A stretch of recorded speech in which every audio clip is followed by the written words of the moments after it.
나누실 하나님의 말씀은 마가복음 3장 13절부터 18절, 19절까지죠. 19절까지인데요. 우리 한 목소리로 함께 읽어보겠습니다. 시작! 또 산에 오르사 자기가 원하는 자들을 부르시니 나아온지라. 이에 12를 세우셨으니 이는 자기와 함께 있게 하시고 또 보내사 전도도 하며 귀신을 내쫓는 권능도 가지게 하려 하심이로라. 이 12를 세우셨으니 시몬에게는 베드로란 이름을 더하셨고 또 세베대의 아들 야고보와 야고보의 형제 요한이니 이 둘에게는 보아너게 곧 우레의 아들이란 이름을 더하셨으며 또 안드레와 빌립과 바돌로메와 마테와 도마와 알페오의 아들 야고보와 및 다데오 가나안인 시몬이며 또 가룟 유다니 이는 예수를 판 자러라. 예, 아멘. 예, 제가 오늘은 양복을 안 입고 이렇게 좀 캐주얼하게 입었습니다. 저번에도 한번 말씀드렸지만 이게 목사라는 어떤 그런 것을 생각하면 양복을 입고, 물론 제가 여러분들을 오해하지 말으셔야 되는 게 양복을 입었다라고 해서 잘못된 게 아니라는 거를 여러분 꼭 이해해 주셨으면 좋겠어요. 왜냐하면 저도 이렇게 입다가 또 양복도 입고 이렇게 입을 거거든요. 근데 제가 일부러 이렇게 캐주얼한 옷을 입는 이유는 여러분들의 시선 바라보는 것들이 고정화되어지지 않기를 원하는 마음 때문에 훈련 차원으로 이렇게 하는 거예요. 왜냐하면 여러분들이 딱 무언가를 봤을 때 겉에 있는 내게 고정화된 어떤 모습이 아닐 때에는 확 어떤 마음이 드냐면 마음이 딱 닫혀버려요. 그러면 마음이 닫히면 뭘 못 보냐면 그 속에 있는 걸 못 봐요. 우리 인간이 다 그런 연약함을 가지고 있거든요. 예. 근데 앞으로 전에 저희가 로마서도 설교하면서도 말씀드렸지만 정말 이 땅 가운데 너무나 겉이 다른 이들이 많아요. 그리고 그 겉이 또 우리가 보기에 굉장히 이렇게 보기 좋지 않은 모습들이 있는 이들도 참 많이 있습니다. 네.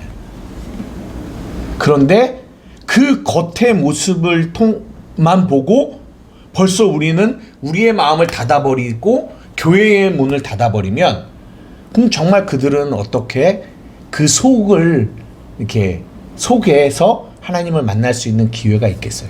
그러니까 제가 여러분들에게 계속 우리가 복음을 얘기하면서 강조하고 있는 것은 겉이 아니라 속입니다.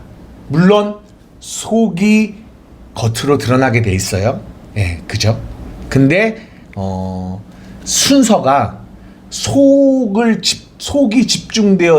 집중되어져야 그 속에서 열매를 통하여 겉으로 드러나게 되는데, 속은 신경 안 쓰고 겉을 바꾸려고만 한다면 그것을 율법이라고 얘기해요. 그래서 우리 사랑하는 우리 한마음교회 성도들이 항상 그렇게 보는 눈이 우리가 가지고 있는 고정적인 어떤 그런 생각, 그런 생각에서 조금 벗어나기를 원하는 마음으로 목사가 이렇게 이제 이런 훈련들을 하고 있다라는 부분들을 이해하시면서 여러분들이 그런 마음으로 이렇게 보셨으면 좋겠습니다. 또 오늘 또 강화에서 예배하는 우리 식구들과 캐나다에서 예배하는 우리 식구들 더불어 함께 또 우리 사라자매 오실지 모르겠지만 이렇게 함께 예배하는 우리 식구들에게도 동일한 은혜가 있기를 주님의 이름으로 축복하고요. 오늘 우리가 이제 제가 토요일 날 여러분들에게 이렇게 문자로 나눠드린 자기가 원하는 자들을 부르셨다라고 얘기해요. 여기서 자기는 예수님을 얘기하는 거겠죠. 이제 여러분들에게 이렇게 복음을 들으셨으니까 예수님이 원하는 자들이 누군지, 오늘도 우리가 방금 어떤 찬양 부르겠냐면 내가 원하는 것 한 가지 주님의 기쁨 되기 원합니다 라고 해요. 이게 결국은 이게 신앙생활이에요. 그죠? 내가 주님의 여기도 원하다라는 말을, 예수님이 원하는 자들을 부르셨다라는 말은 예수님이 기뻐하시는 자들을 부르셨다라는 거예요. 그러면 우리가 그러면 예수님이 기뻐하시는 자들은 도대체 어떤 사람들인지를 알아야 우리가 내가 원하는 것도 주님의 기쁨 되기를 원하는데 주님의 기쁨 된다라고 하면서 문제는 뭐냐? 주님은 이거를 기뻐하시는데 우리는 주님이 뭘 기뻐하시는지를 모르고 그냥 이렇게 하면 주님이 기뻐하시겠지 라고 생각하면서 우리가 신앙생활을 한다면 여기서 이제 뭐가 나냐면 언밸런스가 나는 거예요. 그러니까 부모를 섬기는 것도 마찬가지인 것 같아요. 나는 부모를 섬기는 것도 이렇게 하면 우리 부모가 좋아하겠지 라고 하지만 그건 우리의 생각이고 진정한 효도가 뭐예요? 부모가 기뻐하는 거를 하는 것이 진정한 효도죠. 그죠? 예, 마찬가지입니다. 우리 하늘에 계신 우리 하늘아버지, 그 하나님이 기뻐하시는 것이 무엇인지를 우리가 바르게 아는 것은 굉장히 중요한 거예요. 그러면 한번 여러분들에게 여쭤보도록 하겠습니다. 한번 생각을 해보시고 오셨다라는 전제하에서 그러면 예수님이 원하는 자들은 도대체 어떤 사람들일까요?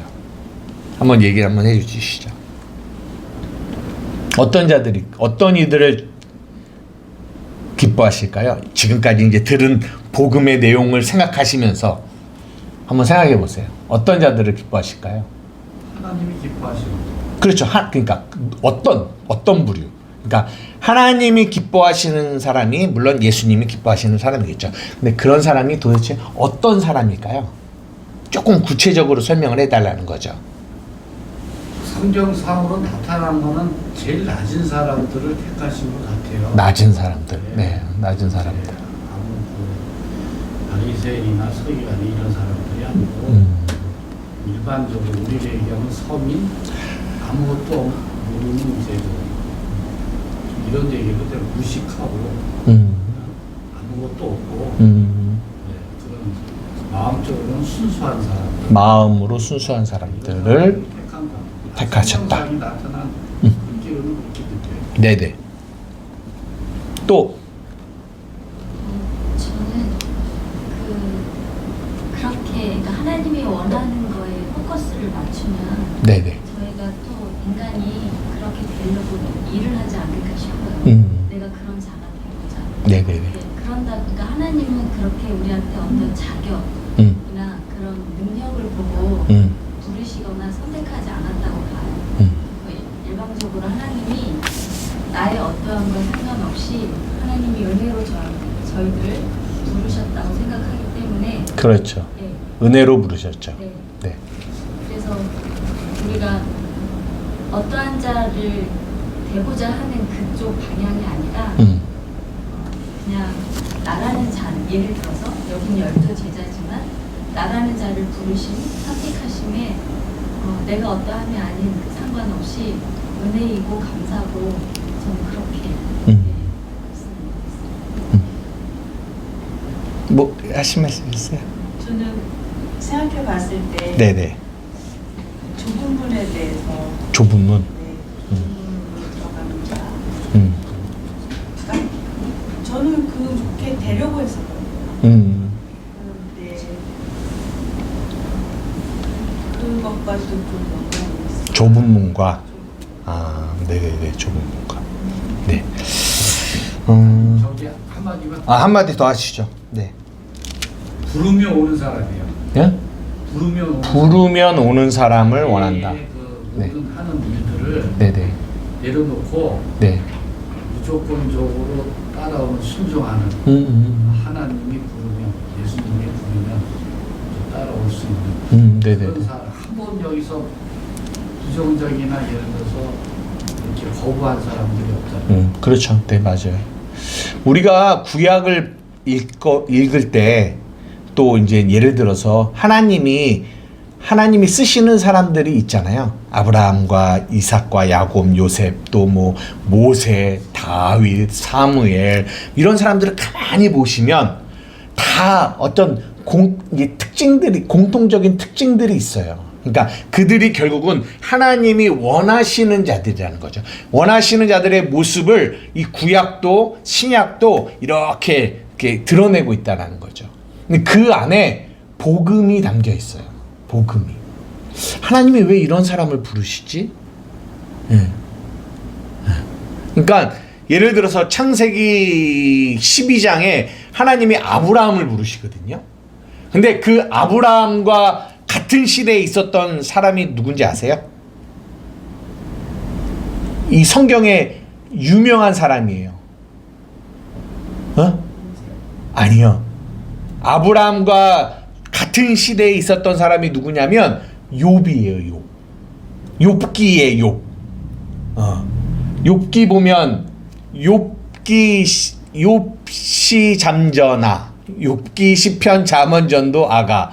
그때 이 욥 고난 받아 갖고 자녀 다 잃고 그 욥. 그 욥이 아브라함과 같이 있었던 동시대 인물이거든요. 그러면 성경이 그 욥을 뭐라고 하냐면 당대의 의인이라고 얘기해요. 근데 아브라함은 어떤 사람이었냐면 아빠가 우상을 파는 사람이었어요. 근데 하나님은 누구를 그 당시에 욥이라는 사람을 택해서 이스라엘의 믿음의 조상으로 삼는 게 아니라 누구를 택했다? 아브라함을 택했다라는 거예요. 여러분 모세를 가만히 보십시오. 모세의 인생을 크게 세 가지로 나눕니다. 40년, 40년, 40년. 이런 것들을 가만히 보자라는 거죠.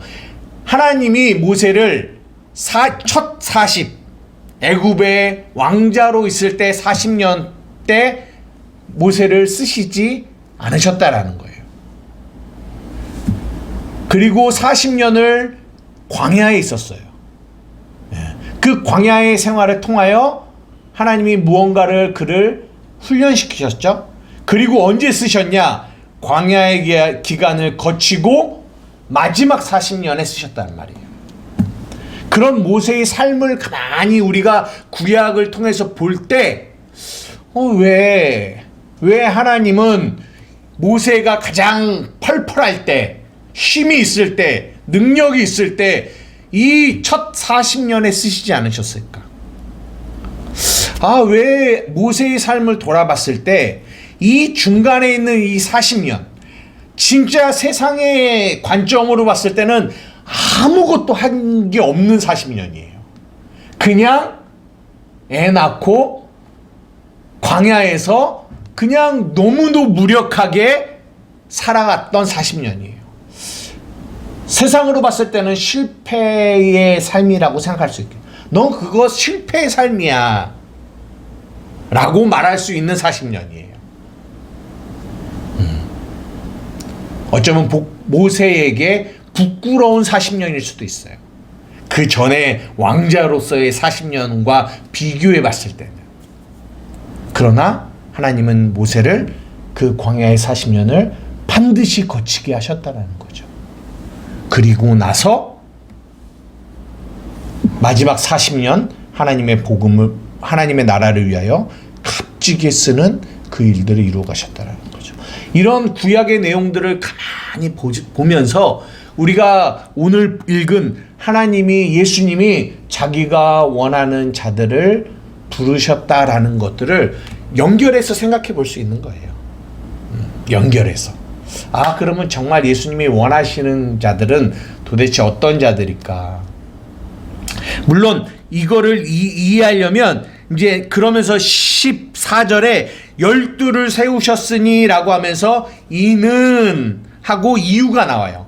부르신 이유 하면서 세 가지가 나오거든요. 하나는 자기와 함께 있게 하시고 전도하게 하고 귀신을 내어 쫓게 하기 위함이다 라는 이 부분을 또 이해가 해야 또 이 12를 왜 부르셨는지, 그리고 하나님이 원하시는 사람은 어떤 사람인지를 이해할 수 있게 되는데, 우리가 그 전에 이 본문으로 설명하기 전에 먼저 한번 생각을 해보자라는 거죠. 우리가 성경은 어쨌든 크게 두 가지로 나눠요. 하나는 뭐예요? 율법이고 하나는 복음이에요. 항상 제가 여러분들과 이 마태, 마가, 누가 지금 저희가 그 개척해서 마태복음 수요 예배 때 하고 있죠. 누가복음 했죠. 지금 마가복음 하고 있죠. 이제 요한복음 할 거거든요. 그러니까 저희가 이 사복음서는 이렇게 한 번을 꼭 여러분들과 함께 나눌 거예요. 근데 제가 그렇게 하려고 하는 이유가 있어요.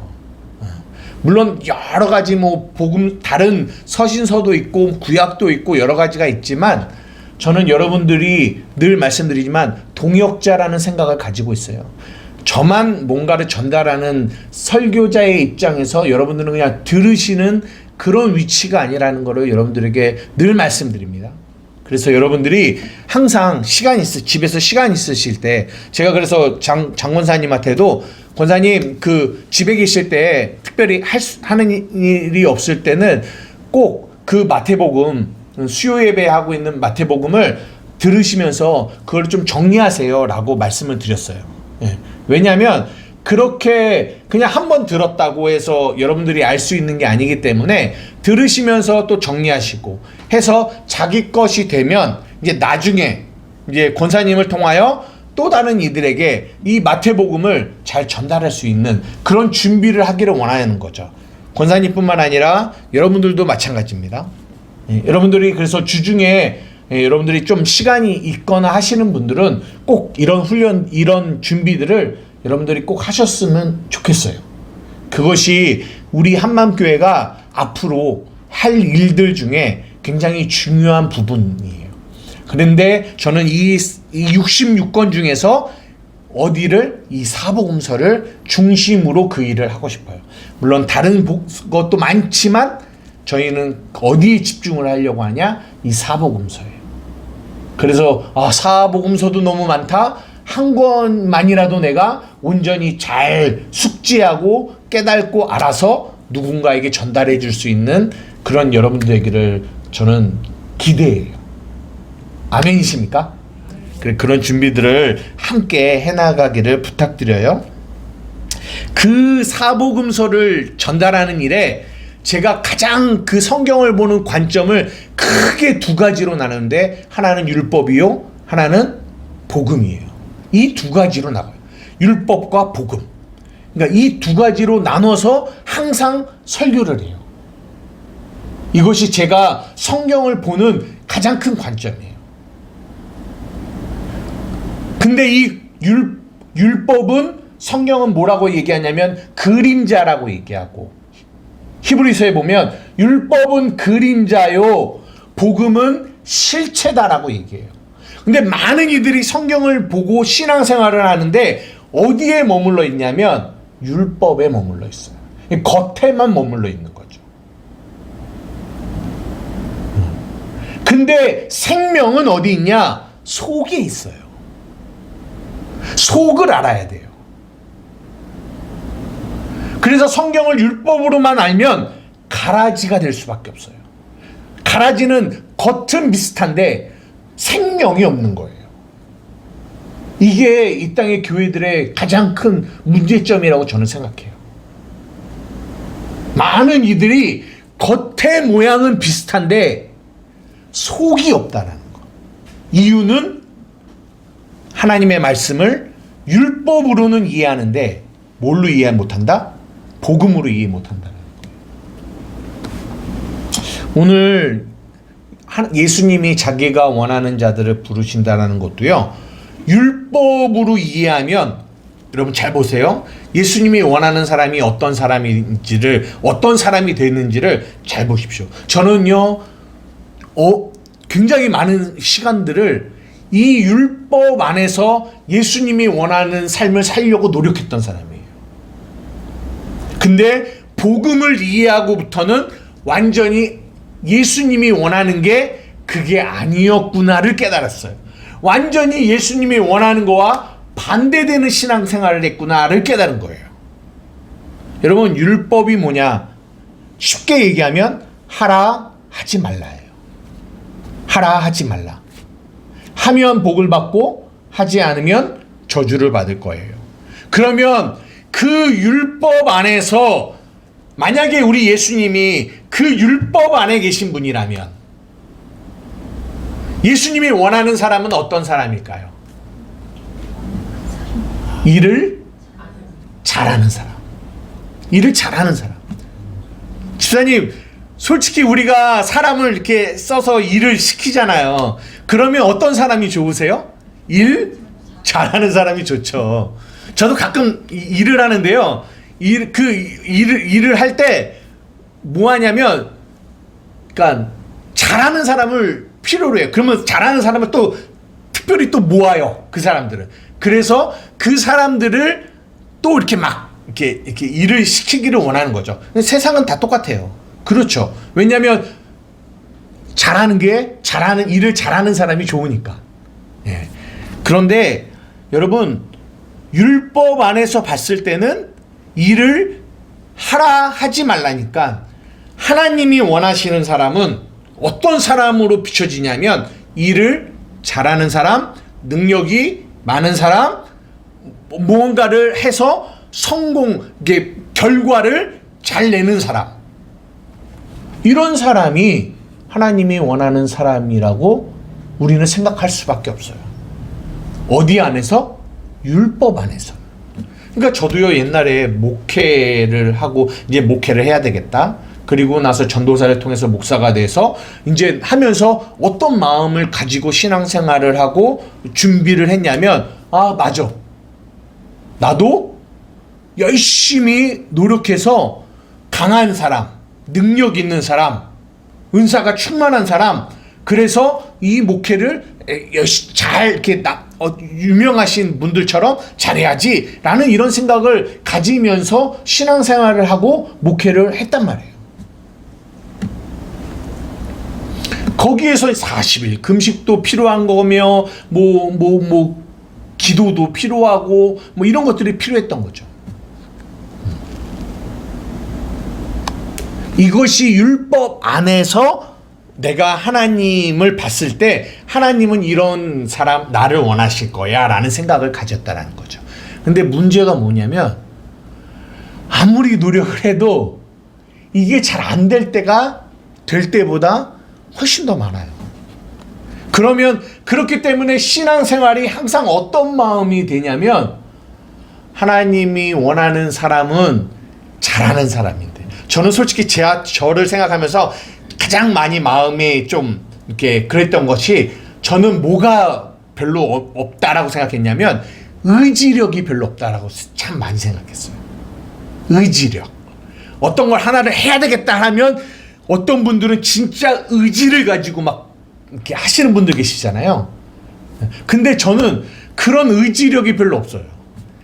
물론 막내로 자라와서 그런지는 모르겠지만 그런 의지력, 진짜 이 한 일을 열심히 해서 끝을 보겠다 막 이런 분들이 너무 부러웠어요. 왜? 저에게는 그런 게 잘 없기 때문에. 그래서 맨날 혼나요. 뭔가를 가정의 일을 시켜도 깔끔하게 끝내놔야 되는데 깔끔하게 못 끝내놓고 대충 끝내놓기 때문에 그게 이제 제 의지의 약함과도 또 연결이 되는 것 같은 생각도 드니까. 네, 여러분 잘 보십시오. 근데 복음으로 봤을 때, 그게 율법 안에서 봤을 때는 그런 모습이에요. 저는 오랜 시간 그렇게 신앙생활을 했습니다. 근데 율법이 아니라 복음으로 봤을 때 예수님은 예수님이 원하는 사람은 도대체 어떤 사람인지 완전히 반대된다라는 것을 깨닫게 된 거죠. 우리가 마태복음 5장에 예수님이 원하는 사람들을 한마디로 말해서 마태복음 5장은 어떤 사람이라고 얘기해요? 팔복의 사람. 네, 팔복의 사람. 율법 안에서 봤을 때는 강하고 힘세고 능력 있는 자예요. 하나님은 그런 사람을 원하실 거라고 생각을 했단 말이에요. 그런데 성경은 우리에게 분명하게 뭐라고 얘기하냐면, 여러분 복이 있는 자는 어떤 사람인 줄 아십니까? 심령, 마음이 가난한 사람입니다. 여러분 누가 복이 있는 사람인 줄 알아요? 누가 하나님이 복이 있다라는 말은 하나님이 원한다라는 말이에요. 하나님이 원하는 사람이 누군지 알아요? 애통하는 사람이라는 거예요. 애통하는 사람. 여러분 왜 애통하는 줄 알아요? 강해서 애통할까요? 능력이 많아서 애통할까요? 아니요. 심령의 거기서 말하는 심령의 가난함은 나의 모든 것이 파산되어졌다는 거예요. nothing, 아무것도 없는 거예요. 성경은 이것이 복이라고 얘기해요. 하나님은 그런 자를 뭐 하신다? 원하신다라는 얘기를. 완전히 그러니까 성경을 율법으로 봤을 때와 성경을 복음으로 봤을 때 완전히 나의 삶이 달라지는 거예요. 저는 그 복음에서 안식을 누렸어요. 제가 성경을 율법으로 봤을 때는요, 그 안에서 절대 안식을 누릴 수 없었어요. 왜요? 늘 어떤 마음을 갖고 있냐면 하나님이 원하는 사람에 나는 못 미치는 사람이야 라는 생각을 늘 하면서 살아왔기 때문에 그 안에서 안식을 경험하지 못하고 살았다고요. 항상 달리다가 또 무너지면 또 좌절하고, 좌절하다가 또 달리고, 그러다 또 무너지고, 또 달리고, 또 무너지고, 이 일을 반복하면서 살았다는 거예요. 그래서 나의 약함을 늘 부끄러워했어요. 아, 나는 안 되나 보다. 나는 늘 넘어지니까, 나는 늘 쓰러지니까, 아, 나는 자격이 없나 보다 라는 생각. 그러면 어떻게 해야 되지? 포기해야 되나? 이런 생각만 하면서 아마 신앙생활을 했던 것 같아요. 복음은 그래서 우리는 하나님을 복음 안에서 봐야 돼요. 그래서 너희가 나를 오해하였다라고 얘기해요. 너희가 나를 오해하였다. 너희가 복음을 오해하였다. 하나님이 원하시는 거는 그런 사람들이 아니라는 얘기예요. 자, 오늘 본문을 통해서 한번 이제는 이게 대충 이제 감은 오시죠? 하나님이 원하시는 사람이 어떤 사람인지 쉽게 얘기하면 팔복의 사람이에요. 팔복의 사람. 네, 한번 오늘 본문 한번 다시 한번 띄워주실래요? 13절부터 산에 오르시고 자기가 원하는 자들을 부르셨어요. 12를 부르십니다. 이 12에도 의미가 있어요. 12이라는 이 단어에도 의미가 있어요. 근데 그런 것까지는 말씀 안 드리고 그 12는 우리를 얘기하는 거예요. 교회를 얘기하는 겁니다. 근데 여기서 이는 하면서 원하는 자들을 부르셨는데 이는 하면서 뭐예요? 자기와 함께 있게 하시고, 그러니까 부르신 이유가 있는데 그게 뭐냐면 자기와 함께 있게 하기 위함이에요. 그럼 보십시오. 예수님과 함께 있는 사람은 도대체 어떤 사람이 예수님과 함께 있을까요? 예수님이 부르셨어요. 자기가 원하는 사람들 부르셨는데 부르신 목적이 뭐냐면 함께 있게 하고자 함이래요. 율법으로 봤을 때는 일시키려고 부른 거예요. 이거 해라, 해라, 너 이거 해, 이렇게 부르신 게 아니라 부르신 목적이 뭐 하기 위함이다? 함께 있게 하기 위함이래요. 그러면 함께 있는 사람, 어떤 사람이 함께 있을까요? 어떤 사람이 예수님과 함께 있을까요? 한번 생각해 보세요. 그리스도의 십자가 사랑으로 네. 구원받은 사람. 그렇죠. 구원받은 사람. 그 사랑을 깨달은 사람. 네, 사랑. 그래서 하나님과 분리되는 사람이 그리스도로 인해서 있는 거예요. 그렇죠. 네. 우리가 그냥 쉽게 한번 생각해 볼게요. 쉽게. 부모와 자식을 예를 들어서. 자식이 어렸을 때는 부모와 함께 합니까? 안 합니까? 함께 하죠. 근데 자식이 커요. 장성합니다. 성년이 지나가요. 부모와 함께 해요? 안 해요? 왜요? 왜 안 해요? 예? 살림나야 돼. 그렇죠. 살림 나야 되니까요. 그 말은 뭡니까? 부모와 어렸다라는 얘기는, 어리다라는 얘기는 누가 필요하다라는 거예요? 부모가 필요한 거죠. 부모가 필요한 거예요. 그런데 장성했다, 강해졌다, 커졌다라는 거는, 성장했다라는 거는 다른 말로 하면 부모가 이제는 필요 없다라는 거죠. 네. 근데 여러분 아세요? 천국은 누가 간다고요? 어린아이가 간다니까요. 세상은 이 순서예요. 언제까지 너 어린아이로 있을 거야? 언제까지 부모 밑에 있을 거야? 너 장성해야지, 독립해야지, 너 스스로 강해져야지, 힘세져야지. 이게 세상의 순리예요. 그리고 그렇게 되어지는 것이 옳은 거고, 근데 하나님의 나라에서는 그렇지 않다라는 거예요. 이게 반대예요. 천국은 어린아이가 간대요. 무슨 말이에요? 그래서 우리가 마태복음 5장을 하면서 너희가 어린아이와 같지 않으면 안 된다라는 거예요. 그러니까 하나님이 원하시는 자는 누가 예수님과 같이 함께 있기 원하느냐면 늘 예수님이 필요한 사람들, 어린아이들, 나는 주가 필요하다라고 하는 사람들, 주 없이는 살아갈 수 없다라고 하는 사람들. 마가복음 1장에 성령이 예수를 어디로 보내셨다라고 얘기하는 줄 알아요? 광야로 보내신다. 이게 예수님만 보낸 게 아니라 우리도 그래요. 우리도 결국은 우리의 인생살이가 다 우리를 어디로 보내는 신인 줄 아세요? 광야로 보내신 거예요. 우리의 인생을 한마디로 말하면 광야 생활이에요. 그럼 왜 물어보자는 거죠. 왜 하나님이 사랑하는 자녀들을, 자기가 원하는 자들을 부르셔서, 사랑하는 자녀들을 부르셔서 좋은 데로 좀 보내주시지, 왜 그들을 광야로 보내실까요? 광야가 어떤 곳이에요? 척박한 곳이에요. 물이 없어요. 먹고 살 수 있는 어떠한 것, 농사를 지을 수 있는 곳이 아니란 말이에요.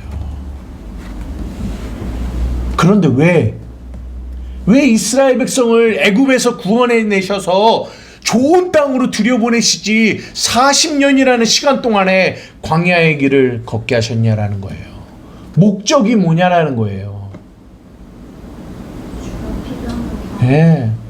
너희에게는 사람이 떡으로만 살아가는 것이 아니라 하나님의 입에서 나오는 말씀이 필요한 거야. 내가 필요한 거야. 이거 깨닫게 하는 거야. 그거를 깨닫게 하는 일에 가장 좋은 장소가 어디예요? 광야예요. 여러분 언제 주님과 가장 가까이에 계셨는지를 돌아보시라는 거예요. 언제? 배부르고 등 땄을 때요? 인간은요 참 완악한 게요, 배부르고 등 따시면요 결코 주님과 함께 하려고 하지 않는 게 인간이에요. 이게 참 인간의 연약함입니다. 그래서 저는 하나님께 늘 기도하는 제목이 있어요. 하나님, 정말 배부르고 등 따셔도 나는 주님을 사랑할 수 있는 사람이 되고 싶어요. 네. 그러니까 대부분 많은 사람들이 배부르고 등 따실 때는 하나님 안 찾다가 어떤 삶의 어려움이 오면 아우 주님 도와주세요 이렇게 찾잖아요. 그런 모습들을 일반적으로 너무 많이 봐왔어요. 근데 하나님 정말 그게 사랑일까요? 그렇지 않기를 원한다라고 고백하면서 갈 때가 많아요. 근데 인간의 연약함은 어쩔 수 없이, 저도 어쩔 수 없이 늘 그런 모습인 것 같아요. 그걸 원하지만 어떠한 상황에도 주님을 찾고 주님이 필요하다라고 구하고 싶지만 어쩔 수 없는 인간의 육신의 연약함 속에서 또 제가 저를 봤을 때도 항상 이렇게 광야의 길을 걷고 있을 때, 그럴 때 더 주님을 찾게 되는 것 같아요. 잘 보십시오. 자기와 함께 있게 하시고, 이 말 안에 복음이 담겨 있는 거죠. 이 말에 주님의 마음, 주님이 뭘 원하시는지가 담겨 있는 거예요. 주님의 마음이 담겨 있는 거죠. 내가 원하는 거야. 내가 뭘 원하는 줄 알아? 너와 함께 있는 게 내가 원하는 거야. 너가 일 잘하는 거 원하는 거 아니야. 네가 강해지는 거 원하는 거 아니야. 너가 성공하는 거 원하는 거 아니야. 내가 원하는 거는 너와 함께 있는 거야. 어머니, 딸이 함께 있는 거 그게 좋죠. 그게 좋아요. 그게 좋은 거예요. 어떠한 효도보다 함께 있는 게 가장 좋은 거예요. 근데 이 땅의 교회는 강해지고 커지고 많아지는 것이 그것이 하나님이 기뻐하시는 게 아니라니까요. 근데 거기에 포커스를 둔다고요. 하나님이 진짜 원하는 거는요, 함께 있고 싶은 거예요. 주가 필요하다라고 고백하는 거예요. 나는 주님이 필요하다라고 고백하는 거예요. 하나님이 이걸 원하는 거예요. 나 주님과 함께 있고 싶어요. 주님과 함께 있고 싶어요.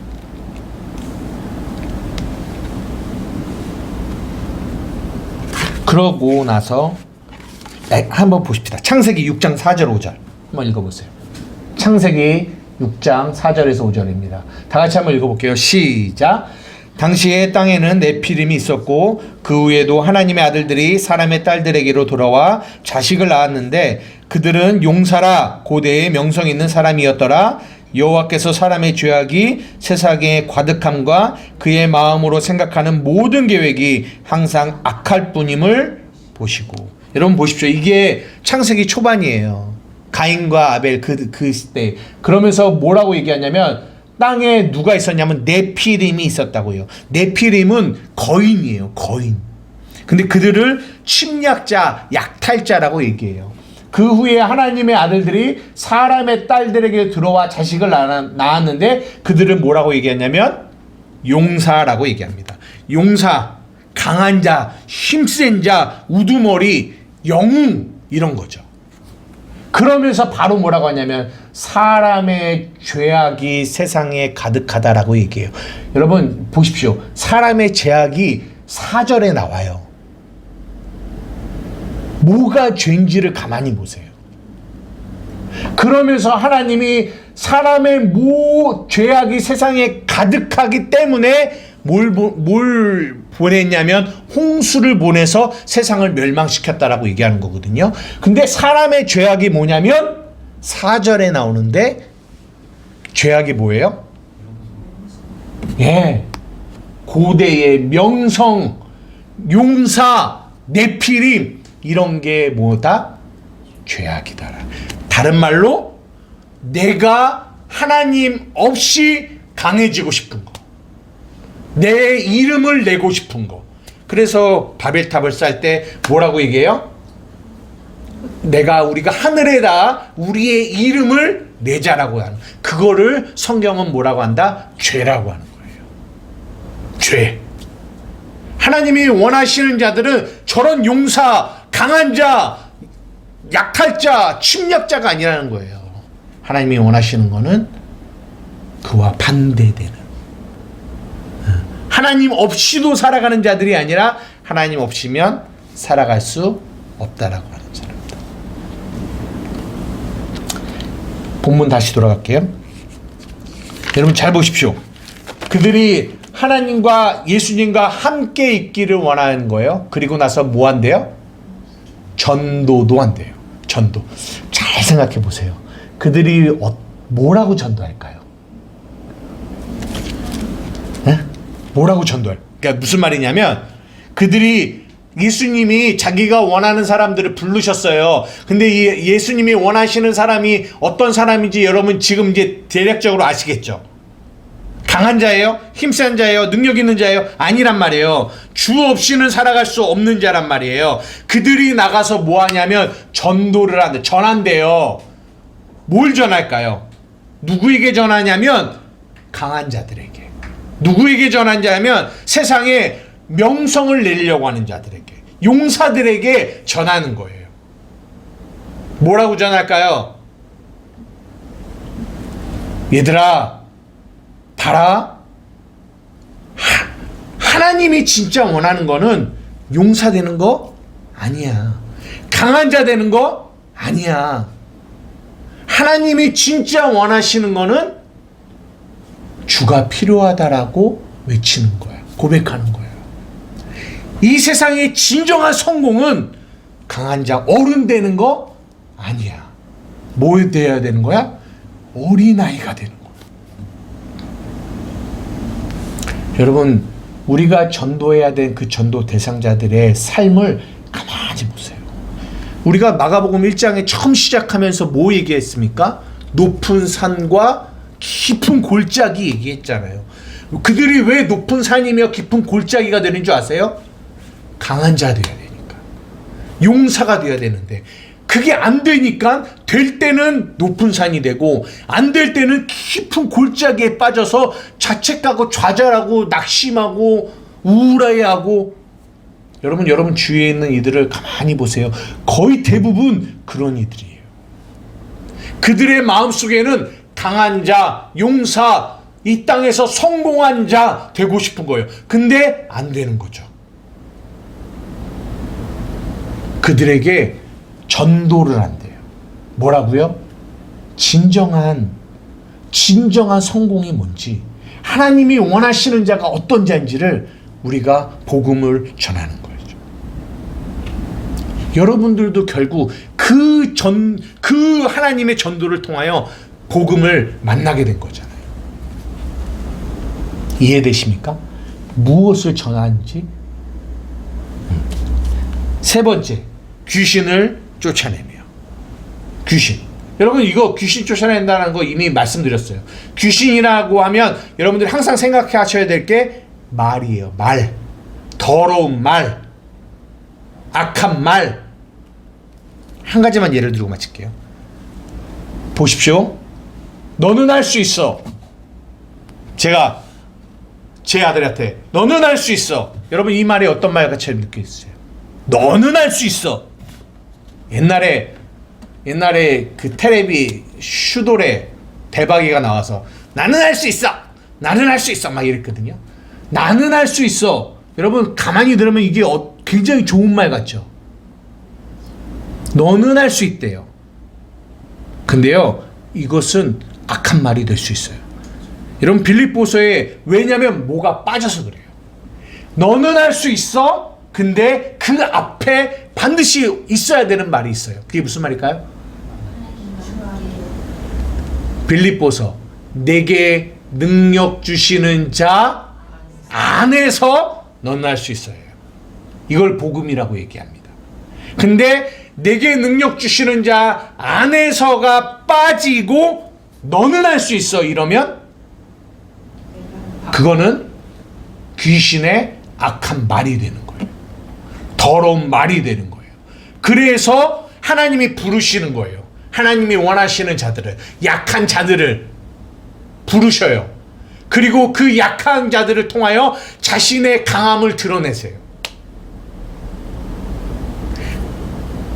그들을 통하여 귀신을 쫓아냅니다. 무슨 말입니까? 예수님 없이 강하려고 하는 이들을 향하여. 그거 귀신이야. 그거 더러운 거야. 그거 악한 거야. 너는 할 수 있어. 그러나 너의 삶에 반드시 경험해야 되는 거는 내게 능력 주시는 자 안에서 할 수 있다는 걸 경험해야 돼. 여러분, 우리가 자녀들을 양육할 때, 제가 아들을 양육할 때도 그냥 너는 할 수 있어, 너는 해야 돼, 너는 성공해야 돼, 이 모든 말이 더러운 귀신의 말이라는 거예요. 왜요? 뭐가 빠졌기 때문에? 내게 능력 주시는 자 안에 있다, 아니라는 이 복음이 빠졌기 때문에. 이 복음이 빠지고 너는 할 수 있다라고 하면 이것은 반드시 뭐가 되냐면 율법이 돼요. 너는 해야 돼. 너는 하지마, 해. 율법이 된다고. 그러나 복음은 그 그리스도 안으로 들어오게 하는 거예요. 그럴 때 나의 약함을 그분 앞에 내려놓을 때 마음이 가난하게 되고, 마음이 가난하고 애통할 때 그 안에서 주님의 강함이 그때 일하게 되시는 거예요. 그것이 그리스도인의 삶입니다. 이거 이해가 되세요? 마무리 접을게요. 고린도전서 이제 오늘 1장 오늘 우리가 말한 그 본문과 이 가장 연결이 되는 이 바울이 고백한 이 고백입니다. 우리 한번 고린도전서 1장 26절에서 29절인데요. 지금까지 들었던 말씀 기억하면서 한번 다 같이 한번 읽어보겠습니다. 시작. 형제들아 너희를 부르심을 보라. 육체를 따라 지혜로운 자가 많지 아니하며 능한 자가 많지 아니하며 문벌 좋은 자가 많지 아니하도다. 그러나 하나님께서 세상에 미련한 것들을 택하사 지혜 있는 자들을 부끄럽게 하려 하시고 세상에 약한 것들을 택하사 강한 것들을 부끄럽게 하려 하시며 하나님께서 세상에 천한 것들과 멸시받는 것들과 없는 것들을 택하사 있는 것들을 폐하려 하시나니 이는 아무 육체도 하나님 앞에서 자랑하지 못하게 하려 하심이라. 아멘. 지금까지 한 모든 말을 정리한 거예요. 하나님이 너희들의 부르심을 보래요. 육체를 따라 지혜로운 자가 많지 않고 능한 자가 많지 않고 문벌 좋은 자가 많지 않다라고 얘기하십니다. 아까 말씀하신 것처럼 낮은 자들. 근데 하나님께서 세상에 미련한 것들을 택하셨다라는 거예요. 하나님이 약한 자들을 택하셨다라는 거예요. 천한 자들, 멸시받는 자들, 없는 자들을 택하셨다라는 거예요. 다른 말로 오늘 본문으로 얘기하시면 하나님이 원하시는 자들이 이런 자들을 부르셨다라는 거예요. 다른 말로 말씀드리면 우리가 이런 자들이라는 거예요. 어떤 자들이요? 미련하고 약하고 천하고 멸시받고 없는 자들이라는 거예요. 여러분 보십시오. 이게 우리의 부르심이에요. 여러분 어떤 느낌이 드십니까? 어떤 느낌? 이것이 우리의 부르심이라니까요. 이것이 하나님이 원하시는 자들이며 이것이 우리예요. 이것이 복음입니다. 근데 우리는 이거를 받아들이기가 쉽지 않아요. 하나님 왜요? 왜 꼭 미련해야 돼요? 왜 꼭 없어야 돼요? 왜 꼭 멸시받아야 돼요? 명성 있고 싶은데, 나를 드러내고 싶은데, 나의 성공을 나타내고 싶은데 왜 나는 미련하고 약하고 멸시받고 천대받고 없어야 됩니까? 받아들이기가 쉽지 않아요. 그래서 항상 우리의 이 없음과 멸시받음과 이 미련함 속에서 우리는 어떤 행동을 가지냐면 이런 하나님의 부르심을 우리는 자꾸만 밀어내요. 아니요, 싫어요. 나 강하고 싶어요. 나 용사되고 싶어요. 나 네피림 되고 싶어요. 나 명성 있는 자 되고 싶어요. 왜요? 세상이 다 그 길로 가고 있는데. 그런데 하나님의 마음의 소리가 우리에게 들려지는 거예요. 내가 너희를 부르심을 보라. 봐. 문벌 좋은 자가 많지 않다. 지혜로운 자가 많지 않다. 내가 미련한 너희를 택했다. 약한 너희를 택했다. 멸시받고 천하고 없는 너희를 택했다. 왜 그런 줄 알아? 그래야지만 너희는 나와 함께 있는 자가 되는 거야. 내가 너와 함께 있고 싶어. 그리고 너희를 통하여 나의 강함을 드러내고 싶어. 마지막 29절. 이는 아무 육체도 하나님 앞에서 자랑하지 못하게. 아까 죄가 뭐라고 했어요? 자기의 명성을 드러내려고 하는 거예요. 여러분, 이것은 멸망입니다. 결국은 이렇게 사는 자들은 마지막에 홍수로 멸망해요. 그런 멸망에서 우리를 건지시는 우리 하나님의 은혜. 그래서 우리를 이렇게 부르신 거예요. 뭘로? 미련하고 약하고 천하고 멸시받는 자로. 그래서 마음을 가난하게 하는 거예요. 그래서 주 없이는 살아갈 수 없습니다라고 고백하면서 살아가게 하시는 거예요. 이것이 복음의 내용입니다. 그럴 때 그럴 때 뭐가 확 깨달았냐면 나의 약함이 복이구나를 깨닫게 돼요. 나의 약함이 예전에는 뭐였어요? 부끄러움이었어요. 나는 끊임없이 나의 어떠함을 자랑하고 드러내고 남들에게 인정받고 살고 싶었던 이것이 우리의 죄악이었단 말이에요. 거기서 우리를 무너뜨리셔서 진짜 내가 너와 우리의 이 가난함 가운데로 우리를 이끌어 가셔서 내가 너와 함께하고 싶다. 내가 너의 자랑이 되고 내가 너의 산성이 되고 내가 너의 힘이 되고 싶어.